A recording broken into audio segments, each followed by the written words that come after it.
Tiêu Chiến, Dương Mịch và dàn sao Hoa ngữ bị tẩy chay vì diễn kém. Có nhiều năm kinh nghiệm nhưng diễn xuất của Tiêu Chiến, Dương Mịch vẫn rất kém.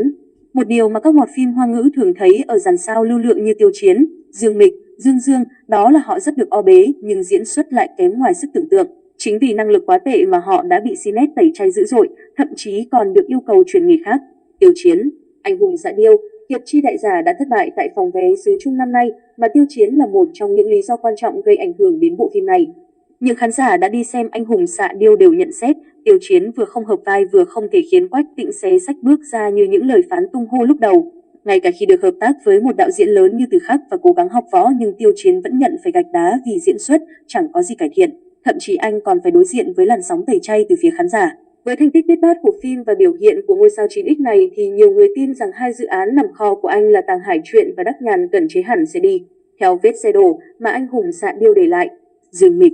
Năm 2024, Dương Mịch trở thành trò cười trên màn ảnh khi diễn xuất của cô trong 3 bộ phim Cáp Nhĩ Tân 1944, Hồi yêu Tiểu Hồng Nương, Nguyệt Hồng và Không có gì mà một nồi lẩu không thể giải quyết đều bị chê bai không thương tiếc. Lúc thì Dương Mịch xuất hiện với gương mặt đơ cứng cùng đôi mắt mệt mỏi, khi cô lại khiến người xem ngao ngán vì diễn quá lố khiến cho ngũ quan bay loạn xạ, từ đó phá hỏng cả nhân vật. Nguyên nhân khiến năng lực của Dương Mịch kém đến độ bị khán giả tẩy chay xuất phát từ việc cô chạy quá nhiều show khi quay phim, gây sao nhãng và không thể tập trung hoàn thành vai diễn được. Chính vì thế, netizen xứ Trung đã yêu cầu người đẹp 8X nên từ bỏ việc đóng phim và chuyển sang đi show sẽ phù hợp hơn.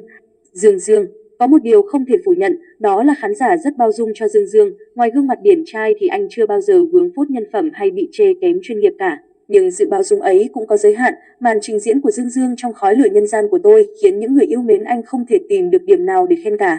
Phong cách diễn lố, lúc nào cũng nhíu mày của nam diễn viên yêu em từ cái nhìn đầu tiên làm cho dân tình ngán ngẩm. Không biết anh đang thể hiện nhân vật hay chỉ là đưa chính mình lên màn ảnh nữa. Không ít người xem còn bình luận diễn xuất của nam phụ Ngụy Đại Huân chỉ ở mức tạm được. Nhưng khi được so với Dương thì anh nổi trội hơn hẳn và còn chiếm hết spotlight của bạn diễn. Vương Hạc Đệ. Nếu những diễn viên khác chỉ bị chê diễn kém thì Vương Hạc Đệ còn thêm khoản ngạo mạn ngông cuồng nữa. Trước khi Đại Phụng Đà Canh Nhân công chiếu, Vương Hạc Đệ tung ra bài hát mới với câu Đông Phương Thanh Thương, Hứa Thất An chỉ có thể tìm đến tôi. Cuối cùng, vai Hứa Thất An của Vương Hạc Đệ trong Đại Phụng Đà Canh Nhân bị chê diễn còn dở hơn cả Dương. Ngoài ngũ quan bay loạn xạ thì anh còn rất lố lăng, cố tạo sự hài hước nhưng thất bại thảm hại.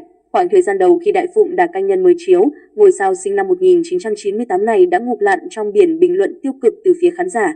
Đến gần cuối phim, Vương Hạc Đệ ít bị mắng mỏ hơn nhưng cũng chẳng thể giúp anh thay đổi danh tiếng tồi tệ trong lòng công chúng.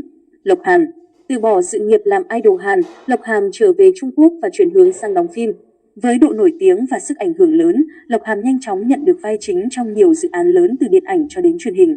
Nhưng diễn xuất của anh chưa bao giờ được khán giả khen ngợi.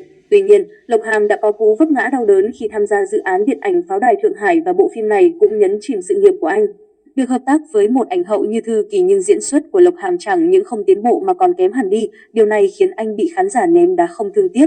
Danh tiếng của bạn trai Quan Hiểu Đồng đã bị ảnh hưởng rất nặng nề, màn tẩy chay trên diện rộng đến từ phía khán giả khiến anh không đóng phim suốt 6 năm qua.